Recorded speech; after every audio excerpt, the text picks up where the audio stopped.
बोलिए दिव्य गुरुदेव श्री आशुतोष महाराज जी की जय। सद्गुरु भगवान की जय।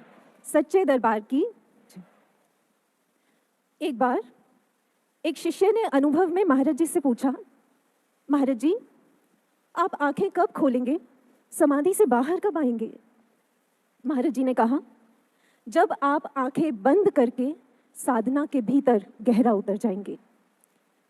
साधकों, वास्तव में ये साधना है क्या? एक बार रमन महर्षि जी से यही प्रश्न जब पूछा गया कि महर्षि साधना क्या होती है, तो सिर्फ एक शब्द का उत्तर दिया। महर्षि रमन कहते हैं, युद्ध। साधना युद्ध है। कैसे? बुल्ले शाह के गुरु ने तो उन्हें कहा था कि बुलिया रब दा की पाना, इधरों पुटना ते उधर लौना। लेकिन रब को पाना इतना आसान नहीं होता। इस इधरों से उधरों में जाने में एक भीषण युद्ध होता है। कैसे? मान लीजिए ये हमारा मन है, हमें इस मन को इधरों से उधरों लेकर जाना है, यानी बहिर्मुखी से अंतर्मुखी करना है। अब ये जो मन है ना, ये कोई सीधा साधा संभला हुआ मन तो है नहीं, ढीठ जिद्दी किस्म का मन है जो प्यार की भाषा नहीं समझता। तो इस बात को सिंबलाइज करते हैं इस बात से कि मान लीजिए आपके पास यूं कलाई घुमाने की फैसिलिटी नहीं है, क्योंकि जिद्दी मन है ना। अब आप बताइए, बिना कलाई को घुमाए क्या आप इस मन को इधरों से उधरों ले जा सकते हैं? क्या ये संभव है? है, लेकिन एक युद्ध लड़ना पड़ेगा। आइए लड़ते हैं। राइट हैंड, आपका ये जो मन है ना, ये बहिर्मुखी है। अब इसको इधरों से उधरों ले जाने की यात्रा करते हैं। सबसे पहले ब्रह्म ज्ञान के ध्यान सुमिरन से चेतना को ऊपर उठाना होता है। भीतर जो विकार हमारे ऊपर प्रहार करते हैं, हमें उन पर कसकर सुमिरन से प्रहार करना होता है। और अगर विचार तंग करें तो इन विचारों को सुमिरन की मदद से दूर भगाना होता है। इस प्रयास को पुनः से दोहराना होता है, चेतना को फिर से ऊपर ले जाना होता है। इन विकारों को करारी चपत लगानी होती है, विचारों को कोई तूल ना देते हुए उन्हें दूर भगाना है। देखिए, मन इधरों से उधरों हुआ। ये तो एक सिंबॉलिक प्रेजेंटेशन थी ब्रदर्स एंड सिस्टर्स। वास्तव में ये विकारों की मार, विचारों से ये युद्ध, इस प्रक्रिया को कई कई बार दोहराना पड़ता है। तब जाकर ये मन इधरों से उधरों जाकर अपने रब में रमता है, पावन बनता है, उद्दंडता को त्याज कर प्रचंडता से सधता है। और इसे ही कहते हैं ब्रह्म ज्ञान की सच्ची ध्यान साधना।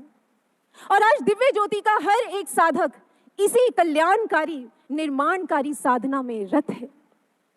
यूं तो दुनिया में बहुत से कॉम्पिटिशन्स होते हैं, लेकिन जो दिव्य ज्योति में इन दिनों एक कॉम्पिटिशन चल रहा है, वो बहुत शुभ है, बहुत ही पावन है, हेल्दी है और लाभकारी है। ये है ब्रह्म ज्ञान की ध्यान साधना से अपने आप को बदलने का, संवारने का कॉम्पिटिशन। ऐसे ही एक कॉम्पिटिशन की एक बार बात तथागत ने अपने शिष्यों को सुनाई थी। तथागत कहते हैं, जानते हो, जिस मार्ग से इस समय हम जा रहे हैं, यहाँ पर एक बार साधना की बहुत सुंदर गाथा जीवंत हुई थी। एक शिष्य था जिसका नाम था गावसिन, गुरु कश्यप का शिष्य था। एक दिन गावसिन के मन में आया कि मैं सबको खूब गुरु महिमा सुनाता हूँ, लेकिन क्या मैंने खुद अपने गुरु कश्यप के आदर्शों को आत्मसात किया है? अपनी स्थिति जानते हुए उसने जब ये विचार सोचा तो वो अंदर से कौंध गया, कांप गया। और तब गावसिन ने लिया एक दृढ़ संकल्प, आहार साधना करने का संकल्प। आहार साधना यानी अपने आहार पर, अपने भोजन पर, अपनी नींद को संयमित, नियंत्रित करने का संकल्प, ताकि वो आध्यात्मिक मार्ग पर आगे बढ़ पाए। प्रयास इतनी शिद्दत से किया गया था कि कुछ ही दिनों में प्रभाव सामने आया और गावसिन बदला बदला दिखने लगा। लोगों को जब ये पता चला तो उन्होंने सोचा, अगर गावसिन ऐसा कर सकता है तो फिर हम क्यों नहीं? और उन्होंने भी स्टार्ट की आहार साधना। इधर गावसिन ने अब आहार साधना के बाद नेक्स्ट कदम उठाया और उसने शुरू की व्यवहार साधना, क्योंकि वो जानता था उसके अंदर बहुत कमियां हैं जो व्यवहार में झलक जाती हैं। इसलिए उसने एक एक कमी को पूरी शक्ति से उसको निर्मूल किया, उसको उखाड़ा। परिवर्तन की श्रृंखला इधर आगे बढ़ी तो उन लोगों ने सोचा, अगर ऐसा है तो हम भी अपने प्रयास का स्तर बढ़ाएंगे, और उन्होंने भी अपने व्यवहार पर काम करना शुरू किया। अब गावसिन ने सोचा, बाहर से तो व्यवहार को संयमित कर लिया मैंने, लेकिन अपने भावों में कमियों को जानता हूं मैं। इसलिए अब गावसिन ने शुरू की भाव साधना। अपने एक एक छुपे हुए भाव को भी सुंदर निर्मल बनाने की साधना। उसने अपनी प्रार्थना और ध्यान को बढ़ाया और श्वास श्वास पे पैनी नजर को गढ़ाया। ऐसा नहीं था कि गावसिन के लिए ये तपस्या इजी थी, उसको भी इस तपस्या में बहुत सी समस्याएं आई, लेकिन गावसिन ने अपनी जिद की जंग छेड़ी थी। इसलिए उसने हताशा, निराशा, सारी तरह के प्रमाद, आलस्य को आध्यात्मिक मृत्यु मानकर अपने से कोसों दूर रखा था। तो विजय तो होनी थी। इसलिए निर्माण हुआ एक सुंदर, पावन, सदे हुए गावसिन का। जब लोगों ने देखा ऐसा भी बना जा सकता है, तो उन्होंने भी अपने प्रयास और कोशिशों को और पुरजोर कर दिया और इस तरह ये प्रतिस्पर्धा चली। जानते हैं इस प्रतिस्पर्धा में जीता कौन? लोग या गावसिन? सब जीते। कैसे? जब गुरु कश्यप ने इस परिवर्तन की अजब गजब प्रतिस्पर्धा को देखा, जिसमें सब एक दूसरे को बढ़ा रहे थे, खुद को बढ़ा रहे थे और किसी को पीछे हटाने का प्रयास नहीं कर रहे थे, तब उन्होंने अपने प्रिय शिष्य गावसिन को बुलाया, गद गद होकर उस पर अनंत भक्ति का प्रसाद लुटा दिया। उस समय गावसिन ने प्रार्थना की कि गुरुदेव, उन सब लोगों के भी जो पुरुषार्थ को आप सार्थक करें, और उसकी प्रार्थना पर गावसिन के साथ साथ उन लोगों को भी भक्ति का श्रेष्ठतम पद प्राप्त हुआ। साधकों, आज हमारे गुरु भगवान भी हमसे ऐसी ही परिवर्तनकारी, सृजनकारी साधना चाहते हैं। निसंदेह हम सब प्रयासरत भी हैं, लेकिन अब आवश्यकता है शेर की तरह नहीं, हिरण की तरह प्रयास करने की। माने साइंस में एक कॉन्सेप्ट आता है जिसे कहते हैं लाइफ डिनर प्रिंसिपल।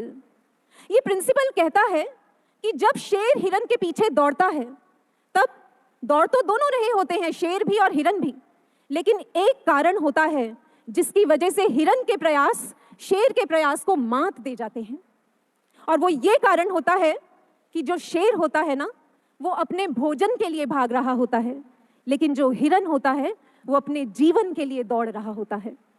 इसलिए शेर तो एक बार को फिर अपने प्रयासों में ढील अलाउ कर सकता है, क्योंकि अगर उसका एक बार भोजन चला भी गया तो उसका ज्यादा कुछ नहीं जाएगा, लेकिन हिरण के तो जीवन का सवाल है।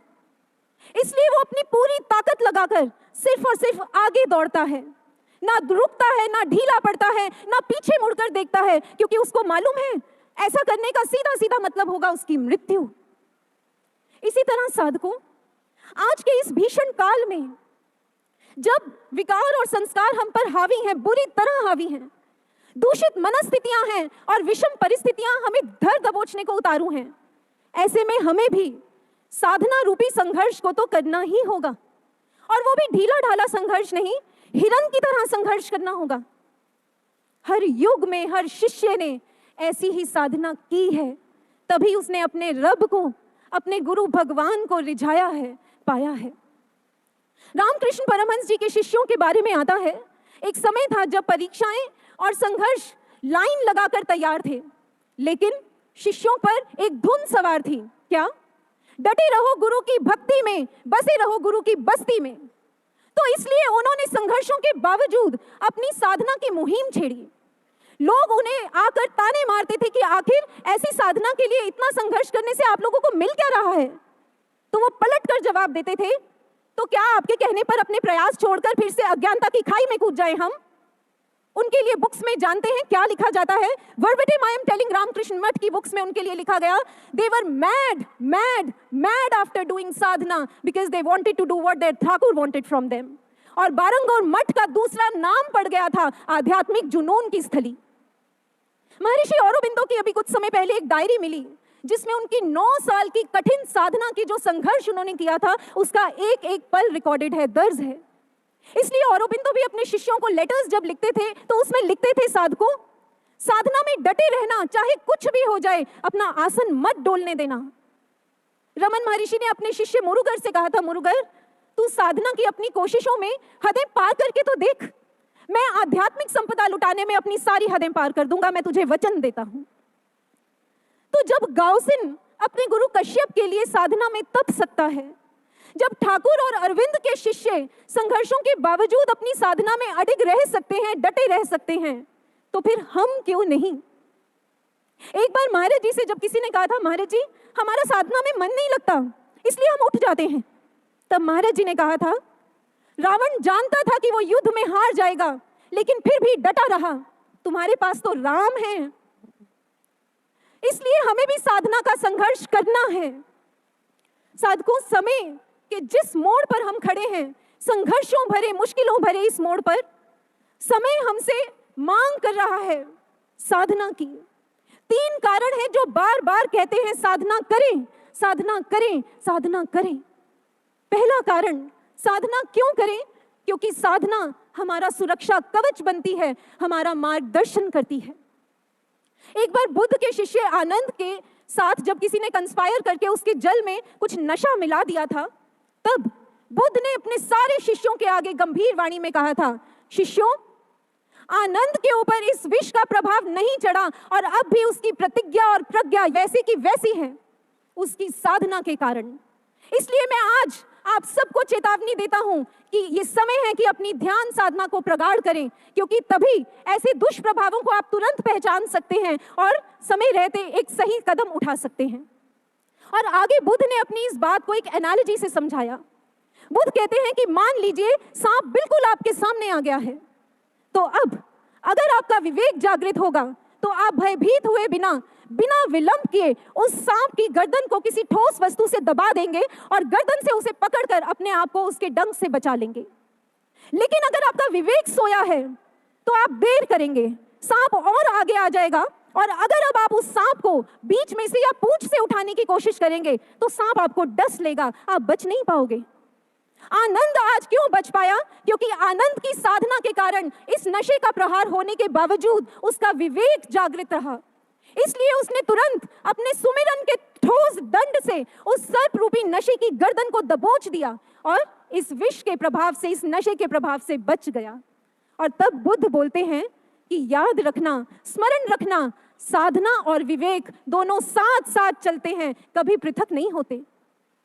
तभी एक बार जब एक दीदी ने, जो बहुत व्यथित थे अंदर से, उन्होंने महाराज जी को फोन किया, और जब महाराज जी ने उधर से फोन पर कहा तो वो दीदी एकदम से रो पड़े।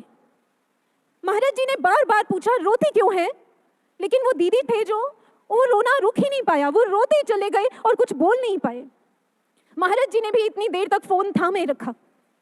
जब दीदी का रोना थोड़ा सा थमा तो दीदी ने कहा, महाराज जी अभी सिचुएशन ऐसी नहीं है कि हम आपके पास आकर बैठकर आपसे बात कर सकें, और अंदर से समझ नहीं आ रहा कि हमें इस सिचुएशन में करना क्या है, तो हम क्या करें महाराज जी? महाराज जी ने गंभीर वाणी में एक पंक्ति कही। महाराज जी कहते हैं, फिर भी समझना तो अंदर से ही होगा। महाराज जी चाहते तो उस समय उन दीदी को समस्या का समाधान दे देते, लेकिन महाराज जी शायद ये समझाना चाहते थे कि आगे भी जब कभी ऐसी परिस्थिति आए तो तुरंत मार्गदर्शन के लिए भीतर साधना में उतरना, देखना, तब जो तुम्हें समाधान मिलेगा वो सबसे उत्तम और विवेकपूर्ण होगा। इसलिए करें साधना। साधना करने का दूसरा कारण, सेवा का आधार बनती है साधना। सेवा भी तब तक सफल नहीं होती जब तक उसको साधना का आधार ना दिया जाए। सच बताएं तो सेवा और साधना एक ही है, बस नाम भिन्न है। कैसे? ये क्या है? हाथ। अगर मैं मुट्ठी बना दूं तो हाथ कहां गया? मुट्ठी बन गई। और अगर मैं इसको खोल दूं तो मुट्ठी कहां गई? हाथ बन गया। हाथ और मुट्ठी, कहने को तो हाथ में मुट्ठी और मुट्ठी में हाथ, यानी एक ही चीज के दो एक्सप्रेशन ही तो है तो एक ही चीज। इसी तरह ये मुट्ठी, यानी कि जब हम अपने पंचभूत शरीर को समेट कर भीतर उतरते हैं तो ये कहलाती है, बन जाती है हमारी साधना। और जब हम इस मुट्ठी को खोलते हैं, यानी साधना से उठकर अपने सेवा क्षेत्र में, कार्य क्षेत्र में इस पंचभूत शरीर से अपने गुरु भगवान का संदेश देते हैं, तो ये साधना से सेवा बन जाती है। इसको साइंटिफिक एंगल से डीकोड करते हैं। साइंस कहती है कि जब आप इस तरह से बंद कर कर खोलने की प्रक्रिया को बार बार दोहराते हैं तो इससे आपकी जो ग्रिप होती है वो बहुत स्ट्रांग बनती है। और इतना ही नहीं, साथ में जो आपकी मोटर स्किल्स हैं, यानी कि जो ब्रेन का कोऑर्डिनेशन है, वो बहुत जबरदस्त हो जाता है कि आप कुछ गलत कर ही नहीं पाते। इसी तरह जब हम साधना से उठकर सेवा में या अपने कार्य क्षेत्र में उतरते हैं तो हम उस सेवा क्षेत्र में या कार्य में आने वाली स्थितियों को भी, सिचुएशंस को भी बेटर और बेटर ब्रेन से, कोऑर्डिनेशन से हैंडल कर पाते हैं। तभी एक बार जब एक बहन बहुत विचलित थी, अनुभव में वो देखती हैं कि इतनी विचलित स्थिति में वो इतनी परेशान हैं और बार बार महाराज जी से कंप्लेंट कर रही हैं कि महाराज जी मैं जो भी करती हूँ वो सब गलत हो जाता है, मेरी कोई सेवा सफल नहीं होती, उसमें त्रुटियां निकल आती हैं। तब महाराज जी वहां आए और महाराज जी ने यूं थर्ड आई को पॉइंट करते हुए कहा, तू यहां ध्यान नहीं लगाती ना, इसलिए तेरे काम नहीं सधते। महाराज जी कहना चाहते थे कि जब हम साधना से अपने मन को साधते हैं यहाँ पर, तो हमारे कार्य भी, हमारी सेवा भी सधती है, हमारी सेवा सफल होती है। और इसकी एक बहुत बहुत खूबसूरत प्रेरणा हमें मिलती है भाई बहलों के जीवन से, जो गुरु अर्जुन देव जी के शिष्य हुए हैं।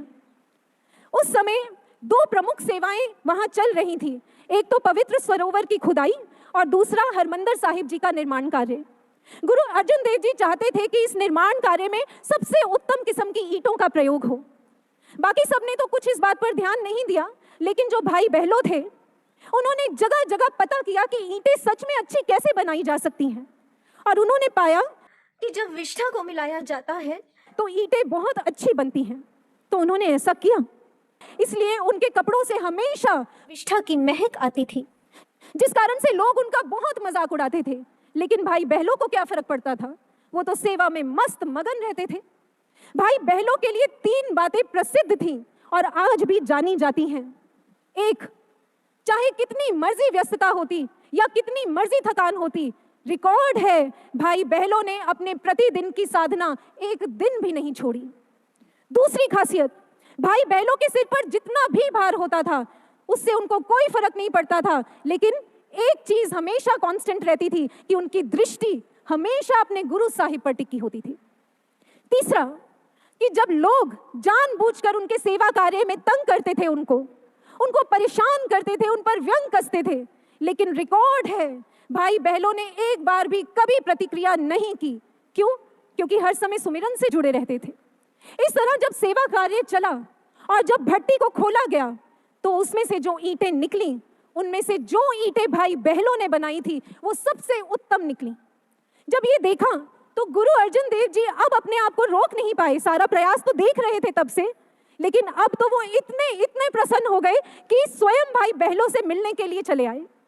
जब भाई बहलों ने देखा कि गुरु साहिब उसकी तरफ आ रहे हैं तो वो घबरा गया, छिपकर सेवादारों के पीछे खड़ा हो गया, क्योंकि उसके लगा मैं तो बहुत मैला हूं, मेरे ऐसे महक वाले वस्त्रों के साथ मैं अपने गुरु साहिब के सामने कैसे जा सकता हूं।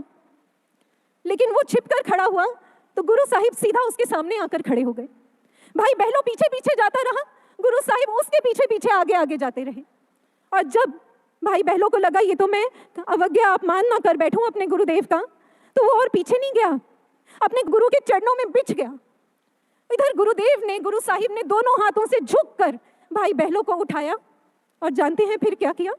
सारे सेवादारों के बीच अपने बहलों को, अपने प्यारे बहलों को अपने गले से लगा लिया, कसकर अपने हृदय से लगा लिया। भाई बहलों, वो तो मन में सोच रहा था ना गुरु साहिब मैं बहुत मैला हूं। गुरु साहिब कहते हैं ना बहलों, तुम मैला नहीं है, तेरे जैसे पवित्र भक्त की पवित्रता का स्पर्श पाने के लिए तो हम आतुर रहते हैं। बहलों तू जानता है ये जो ईंटें हैं ना, ये मेरी याद से बनाई है तूने बहलों।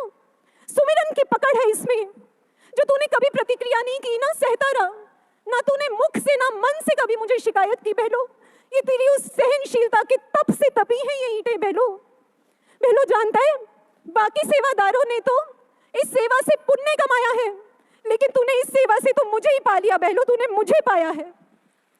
तू जानता है बहलों, आज से जब तुझे आगे युगों में याद किया जाएगा तो तेरे लिए क्या कहा जाएगा?